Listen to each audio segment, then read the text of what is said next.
حضرت علی رضی اللہ تعالیٰ عنہ نے فرمایا، بدلہ لینے والوں سے مت ڈرو، ہمیشہ معاف کرنے والوں سے ڈرو، کیونکہ ان کا بدلہ اللہ لیتا ہے۔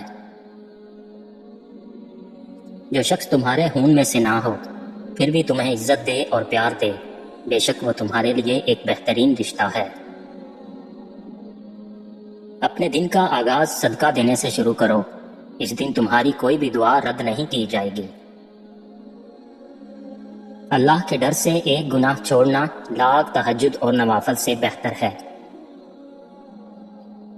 40 دن تک صرف سچ بولو، پھر تم جو بھی بولو گے ہونے لگے گا۔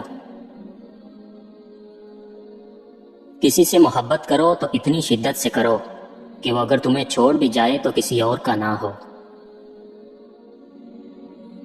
قیامت کی نشانی میں سے ایک نشانی یہ بھی ہے کہ جھوٹے لوگوں کی عزت ہوگی اور سچے لوگ ذلیل ہو رہے ہوں گے۔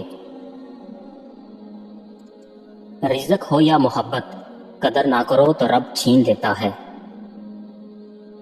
جب دل اداس ہو اور وجہ بھی سمجھ نہ آ رہی ہو تو سورہ رحمان پڑھ لیا کرو، دل کو سکون آ جائے گا۔ جو محبت آپ کو اللہ سے نہیں جوڑتی وہ ایک دھوکہ، فریب کے علاوہ کچھ نہیں۔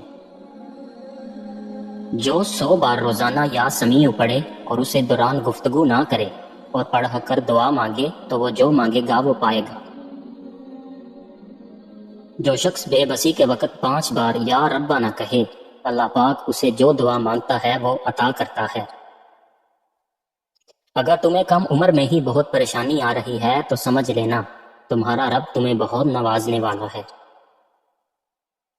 جن لوگوں کی تنہائیاں پاک ہوتی ہیں ان کی دعائیں کبھی رد نہیں ہوتی۔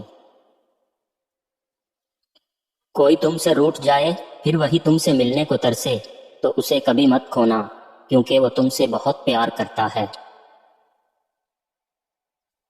اگر ماں تم سے راضی ہے تو سمجھ جاؤ کہ اللہ بھی تم سے راضی ہے، کیونکہ ماں کی رضا میں ہی اللہ تعالیٰ کی رضا ہے۔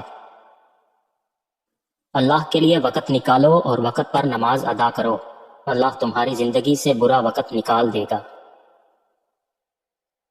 دوسروں کے دلوں کو کچل کر آگے بڑھنے والے لوگ آخرت میں بہت پیچھے کھڑے ہوں گے۔